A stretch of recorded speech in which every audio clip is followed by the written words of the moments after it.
Buenas tardes, queridos entusiastas del mundo tributario. Vamos a empezar nuestro primer podcast de la maestría en gerencia tributaria con un gran docente de la maestría, Pablo Villegas. Vamos a estar conversando sobre paraísos fiscales.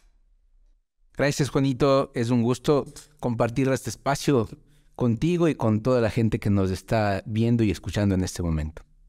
Gracias, Pablito. Bueno, este tema de los paraísos fiscales, no sé si hablar de que está de moda, pero bueno, es uno de los trapos sucios que normalmente están sacando ahora políticos, empresarios. Es casi que un pecado tener algo que ver con paraísos fiscales, pero más allá de todo esto, no sé si nos cuentas qué es un paraíso fiscal, cómo técnicamente de alguna forma los podemos concebir.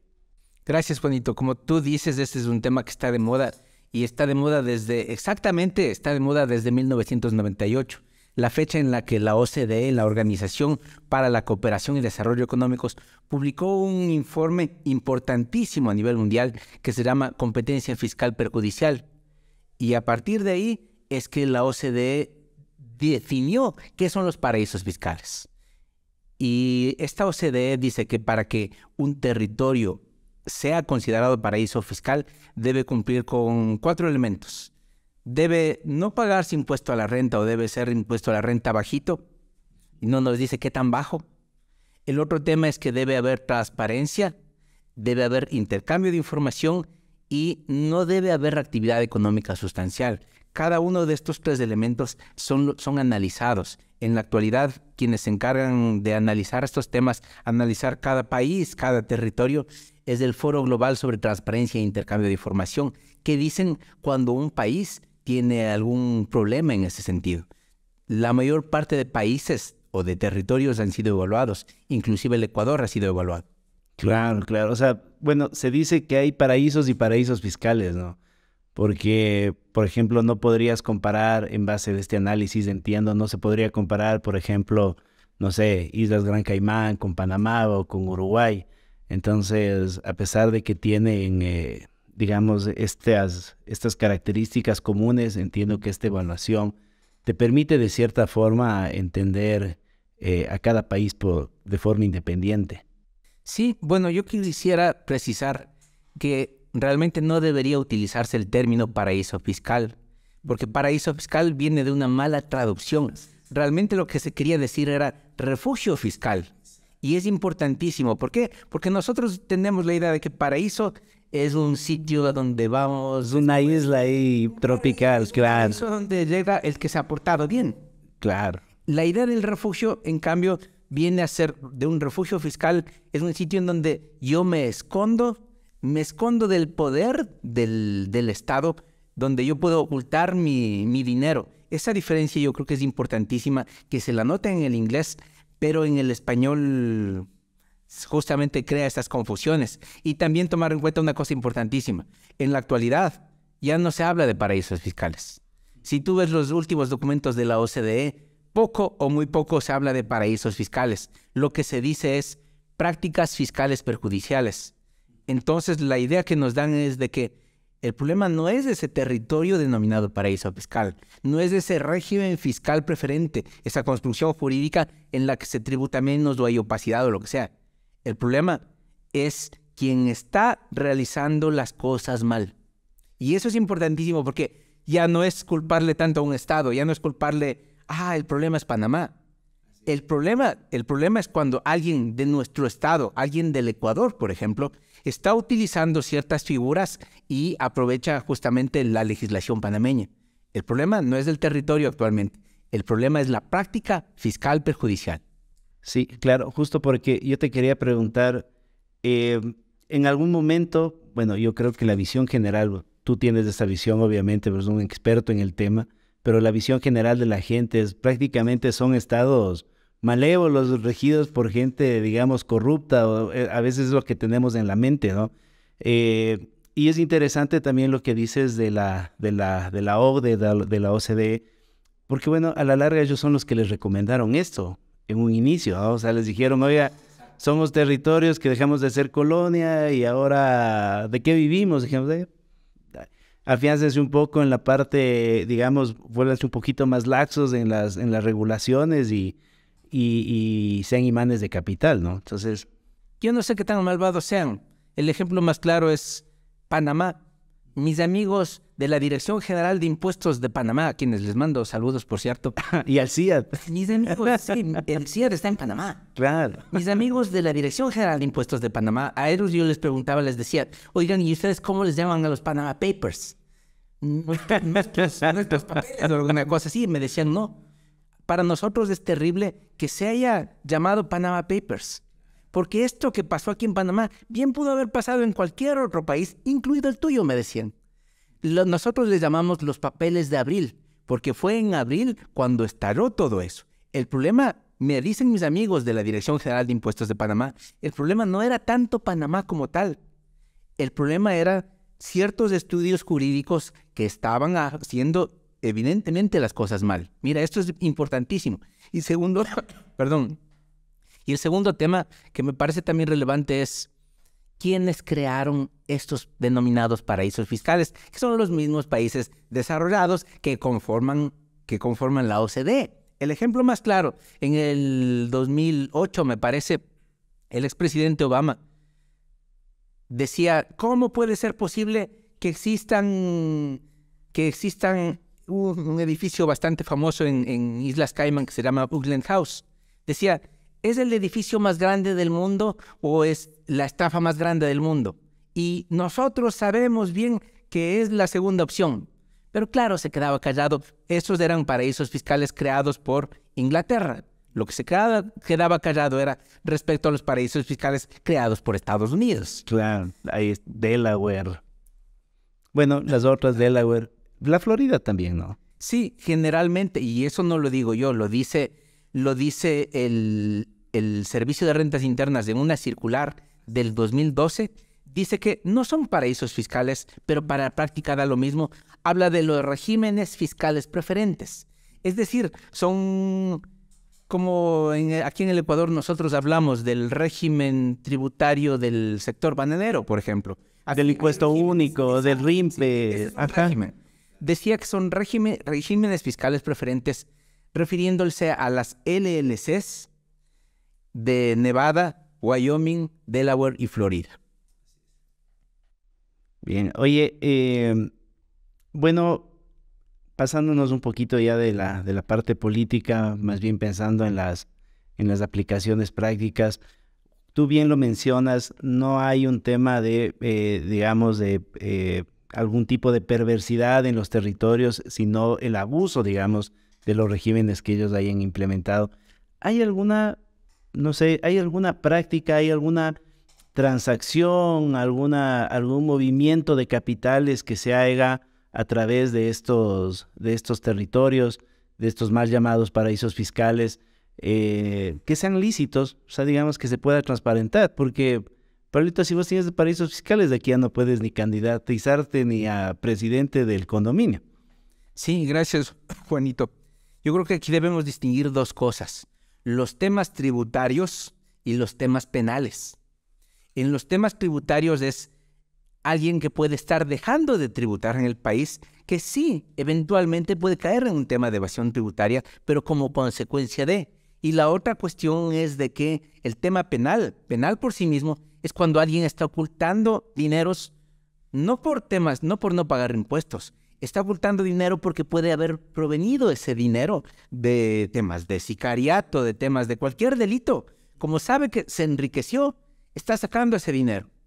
Entonces no era tanto el tema tributario, sino que lo que está buscando es blanquear ese dinero y por eso le lleva su dinero a un país, a un territorio, a un régimen en el cual sabe que si la administración tributaria de mi país les pregunta, no le van a responder. Ese es el tema netamente penal. Detrás hubo un delito. Por otra parte tenemos, en cambio, las personas que pueden estar transfiriendo sus dineros, sus capitales, por temas tributarios. Ahí la pregunta es, ¿en tu país existe un impuesto al patrimonio? ¿Sí o no?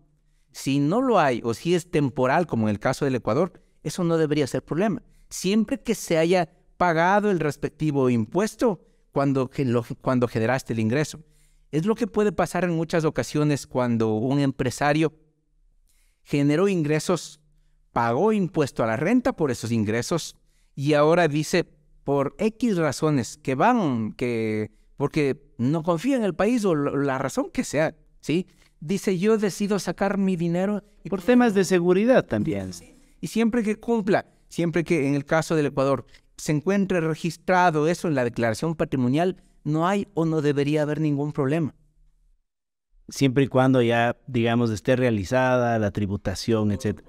Bueno, ahí si me puedes comentar, igual en tu experiencia en la parte privada, yo he conocido a algunos empresarios que dicen, oye, es que una cosa es que sepas que tienes $400,000, otra cosa es que sepas que tienes 400 millones.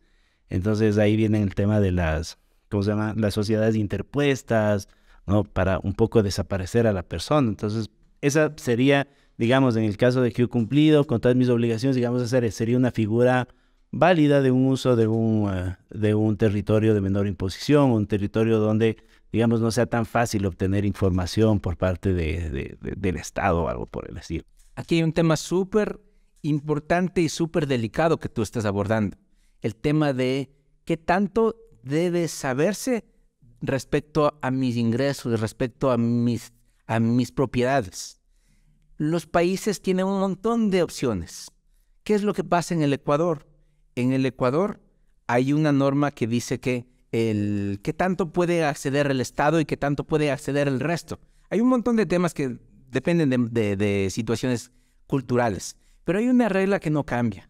La regla que es así debe ser invariable es de que la administración tributaria de mi país sí tiene el derecho de saber. Ahora la pregunta es, ¿y el resto tienen derecho a saber cuánto yo tengo? Tenemos normas en el Ecuador que dicen que, por ejemplo, en el caso de políticos,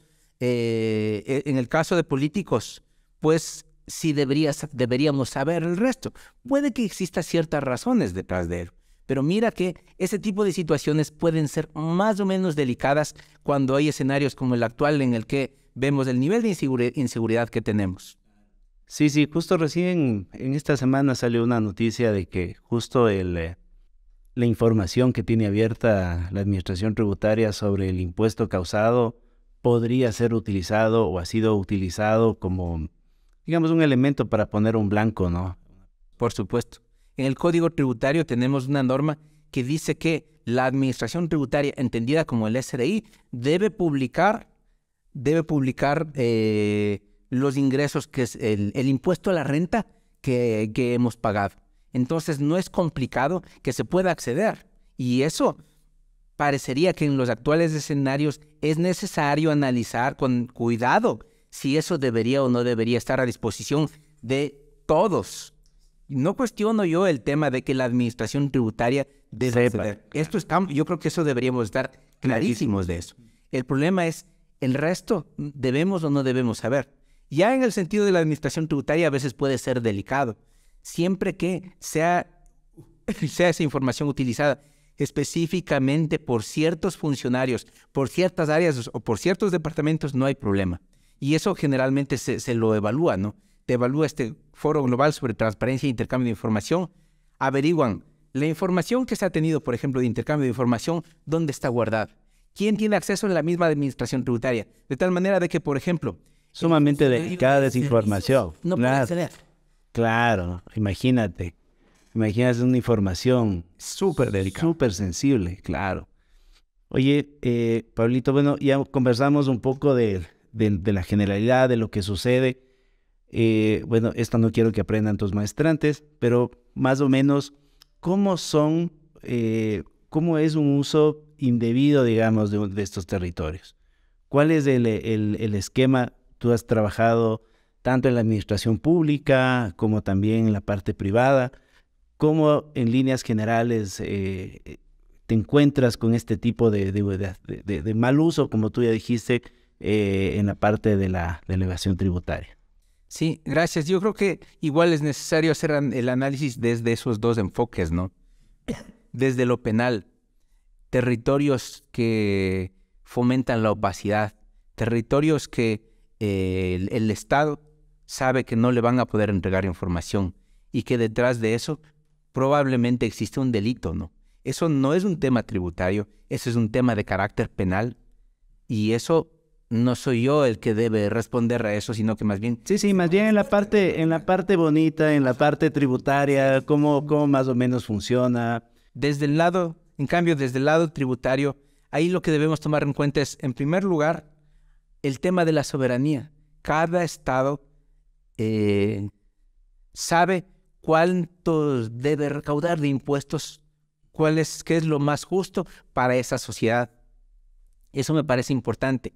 Y hay una norma a nivel internacional, y vuelvo al tema de competencia fiscal lícita versus competencia fiscal perjudicial, que lo que dicen es, en pocas palabras, si un estado, por ejemplo, se baja la tarifa de impuesto a la renta, siempre que esa tarifa sea bajada por razones justas, no hay o no debería haber ningún problema. Pero sí lo que buscan es simplemente favorecer la competencia fiscal para que solo sea el tema tributario menor, ahí no está bien. Te doy un ejemplo. A veces en determinado estado pueden haber ciertas figuras por las que no se paga o se paga muy poco impuesto a la renta. A nivel mundial es conocido el tema de los regímenes de propiedad intelectual. Esa no es una figura del Ecuador, por cierto, sí, pero generalmente en Europa se ha utilizado regímenes de propiedad intelectual por los cuales la tarifa de impuesto a la renta es muy baja. Entonces, estos organismos internacionales dicen, para efectos tributarios y solamente para el tema tributario, si la idea era solo bajarse porque sí, no es lo correcto, no es lo adecuado. Lo que dicen es, se podría aceptar, por ejemplo, que se baje la tarifa de impuesto a la renta si estamos en el caso de que hubo un territorio dentro del Ecuador que no ha estado suficientemente potenciado. Algunas provincias del Ecuador a las que no se les dio apoyo. Si se decide en algún momento bajar la tarifa de impuesto a la renta a las sociedades constituidas en esas provincias que han sido olvidadas, y si, por ejemplo, se decide que para que accedan a ese beneficio tributario, que se contrate gente de la zona, que la empresa esté ahí, realice su actividad sustancial, pues ahí no va a haber tanto problema. Entonces, a lo que voy es de que puedes bajarte la tarifa. Es legítimo. ¿Por qué lo haces? ¿Por qué un estado se baja la tarifa de impuesto a la renta? Entonces, no es tan fácil decir, ya se bajó la tarifa, es paraíso fiscal. Debemos analizar esos 4 otros elementos que yo te señalaba en un principio. Chévere, porque, bueno, y esto también quería preguntarte, porque, bueno, nosotros a lo largo del tiempo, algunas de los temas que te voy a decir están vigentes, otros no, pero hemos tenido una serie de beneficios, por llamarle de alguna forma. Tú sabes, teníamos todo un sistema de exoneraciones, justo conversábamos antes de esto sobre el tema. Se ha cambiado un poco, ¿no es cierto? Por ejemplo, la exención a los pagos de dividendos al exterior y cosas por el estilo. Se ha ido ablandando un poco. Hay una serie de cosas, una serie de medidas legales que hemos tomado que ha ido justamente en esta línea de captar capitales, de mejorar nuestra competencia como Estado en materia fiscal. ¿Por qué no nos consideran paraísos fiscales? ¿Por qué no engrosamos la lista negra? Aunque entiendo que alguna vez en alguna parte en Europa estuvimos ahí en la lista negra, ¿no? Sí, el Ecuador ha sido paraíso fiscal, aunque la gente no lo sabe. Se ha considerado las zonas francas que tenía el Ecuador como paraíso fiscal en la lista de paraísos fiscales de Italia, por ejemplo. Un caso. Segundo caso, nosotros fuimos considerados paraíso fiscal. Me acuerdo de una lista negra que sacó, no sé si Lituania, Letonia o Estonia.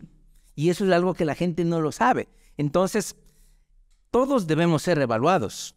En este momento entiendo que este Foro Global sobre Transparencia e Intercambio de Información ya nos hizo un análisis el año anterior. Estamos esperando los resultados que obviamente van a ser públicos para que nos digan, y probablemente lo que más se analice, se cuestione es por qué ciertos regímenes como los que tú mencionas, hay ciertos grupos, cierto tipo de actividades económicas que están exentas de impuestos, ¿por qué se lo hace? Y el análisis debe darse en el sentido técnico, es decir, no solo la tarifa, sino por qué se lo hizo, qué política había detrás. Ajá. Claro, sí. Bueno, hay una serie, ¿no? De cosas. Me parece que hay que analizarlo, como tú dices, en el contexto, ¿no? En el contexto de la norma.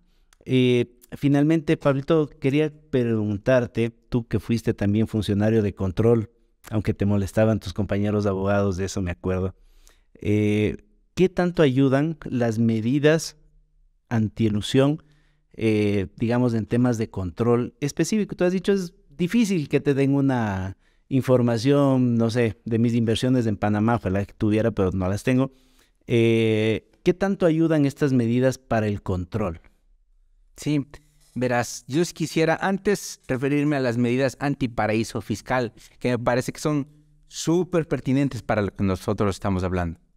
Y es bien curioso analizar cómo ha cambiado las medidas antiparaíso fiscal a lo largo del tiempo, dependiendo de los presidentes.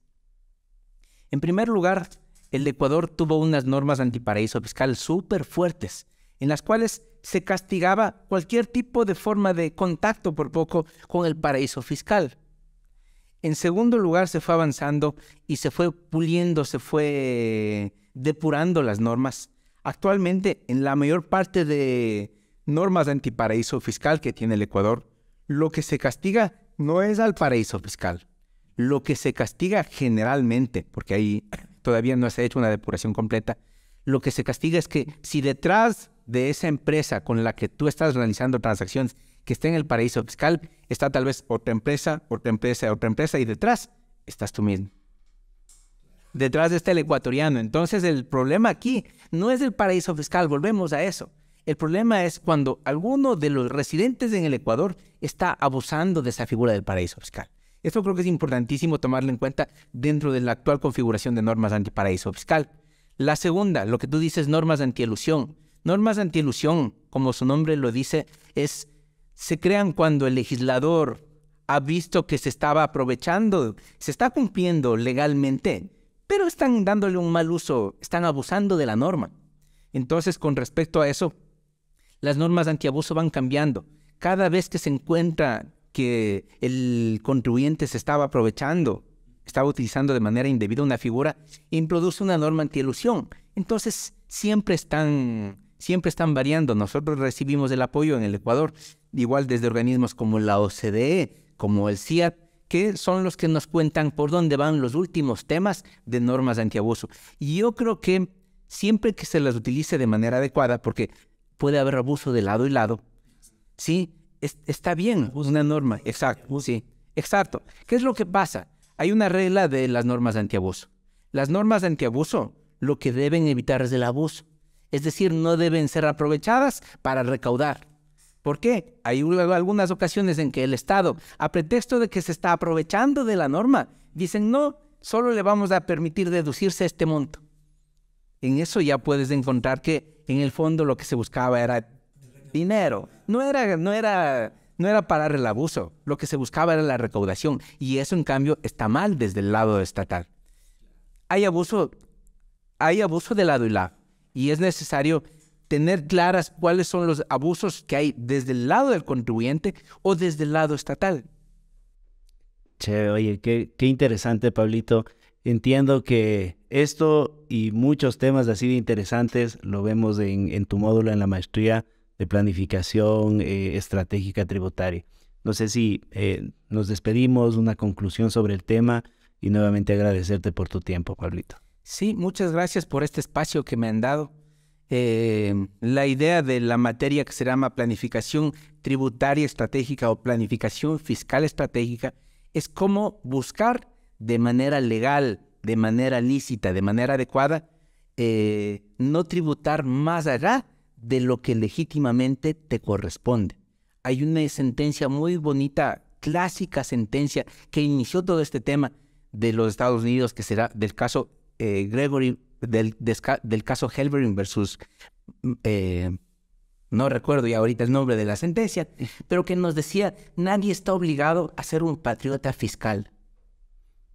Eso significa que ante dos opciones, uno como contribuyente no está obligado a optar por la opción que significa pagar más.